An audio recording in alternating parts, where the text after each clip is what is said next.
Hello friends, welcome to my YouTube channel Devika studies. Friends, आज मैं class 12th chemistry के लिए शून्य कोटि की अभिक्रिया के वेग स्थिरांक का व्यंजक लेकर आई हूँ।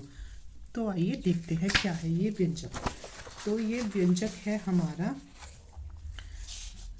कि हमसे क्या बोला गया, वह अभिक्रिया जिसमें अभिक्रिया की दर होती है हमारी dx/dt।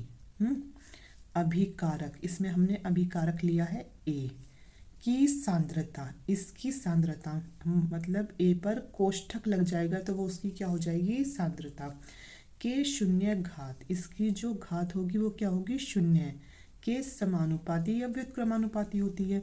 तो हमने लिया यहाँ समानुपाती।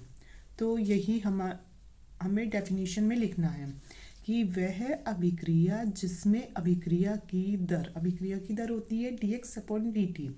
अभिकारक A की सांद्रता मतलब कोष्ठक लग गया, के शून्य घात, जो इसकी घात है वो कितनी है, शून्य के समानुपाती होती है। तो ये निशान किसका है, समानुपाती का। ठीक है, आपको समझ में आया। अब आप ऐसे लिखोगे कि हमने एक इक्वेशन ली है जिसमें अभिकारक लिया है हमने A। अब इस A अभिकारक से हमारा बना है उत्पाद। क्या बना है, उत्पाद। अब जो ये डेफिनेशन लिखी थी वो ये थी ना हमारी कि dx/dt समानुपाती है A की सांद्रता की शून्य घात के। अब हम अगला स्टेप क्या करेंगे कि इसे तो ऐसे उतार देंगे। अब जब हम ये समानुपाती का साइन हटाएंगे तो इधर इजिकल टू आ जाएगा और साथ में के आ जाएगा। तो हम यहाँ इजिकल टू के साथ कुछ और भी तो ले सकते थे, लेकिन हमने यहाँ के ही क्यों लिया, हमने के यहाँ इसलिए लिया क्योंकि हमें यहाँ क्या निकालना था, वेग स्थिरांक निकालना, जो कि होता है के। ठीक है, तो इसलिए हमने यहाँ क्या लिया, के लिया। और जब a की पावर 0 है वो हो गई हमारी 1। तो देखो, हमारे मैथ्स का एक रूल है कि किसी की भी पावर 0 हो तो वो हमेशा 1 के बराबर होती है, कि किसी की भी अगर पावर 0 हो तो वो हमेशा 1 के बराबर ही आएगी।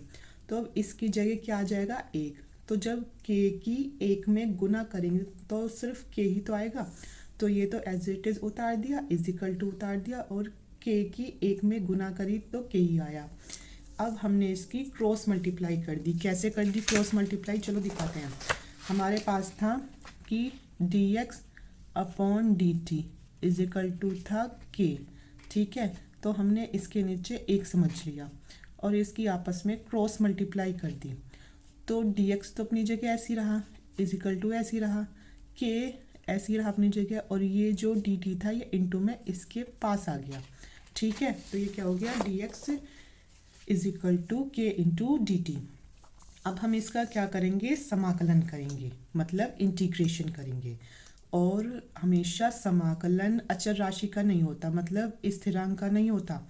तो ये किसका होगा, dx और dt का समाकलन होगा। ठीक है, तो इसके आगे समाकलन लगा दिया तो ये हो गया समाकलन dx इजिकल टू के, हमारा इससे आ गया बाहर, और इंटीग्रेशन क्या हुआ, dt हुआ। ठीक है, अब जब हमारा इसका इंटीग्रेशन होगा, इंटीग्रेशन dx इजिकल टू होता है x के, मतलब खुल के क्या आएगा, इसमें x आएगा बाहर निकल के।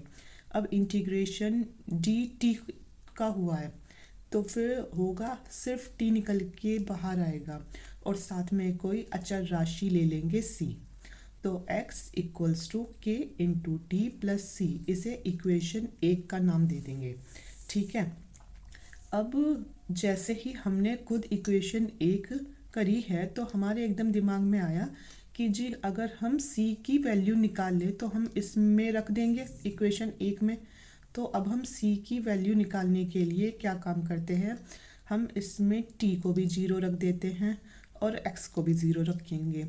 अब आप ये पूछोगे कि तो मैडम हमने k को 0 नहीं रखा, तो हमने k को 0 या फिर k को कुछ भी इसलिए नहीं रखा क्योंकि एंड में हमें k की ही वैल्यू निकालनी है, क्योंकि हमारे क्वेश्चन में बोला गया था कि आपको क्या निकालना है, आपको निकालना है वेग स्थिरांक, इसलिए। ठीक है,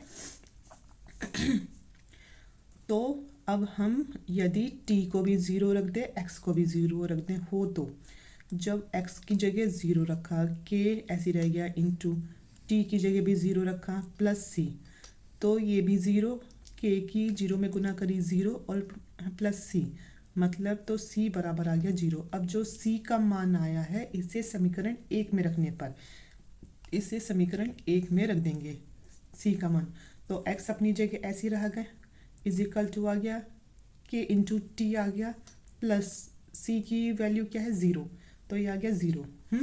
तो x equals to k into t. अब x is equal to k into t तो है, अब हमें क्या निकालना है, k की वैल्यू निकालनी है। तो वो कैसे निकलेगी, हम इनकी आपस में क्रॉस मल्टीप्लाई कर देंगे। क्या कर देंगे, क्रॉस मल्टीप्लाई। जैसे हमारे पास है कि x equals to k into T, हमें मान निकालना है इस k का, तो हम इसके नीचे एक समझ लेंगे, इस पूरी के नीचे एक समझ लेंगे, हम इसकी आपस में क्रॉस कर देंगे। तो x की एक में गुना करी तो x आया, और k और इज इक्वल टू k की, देखो x आया। अब x के नीचे क्या आ जाएगा, ये t आ जाएगा। हम k को इसलिए नहीं ला रहे क्योंकि हमें k की ही वैल्यू निकालनी है, तो ये क्या हुआ, k is equal to x upon t. तो यही क्या है हमारा, k is equal to x upon t, हमें इसे ही निकालना था। ये है हमारी शून्य कोटि की अभिक्रिया के वेग स्थिरांक का व्यंजक, जिसका मात्रक मूल प्रति लीटर प्रति सेकंड होता है। आई होप फ्रेंड्स आपको अच्छे से समझ में आ गया हो शून्य कोटि की अभिक्रिया के वेग स्थिरांक का व्यंजक। Thank you.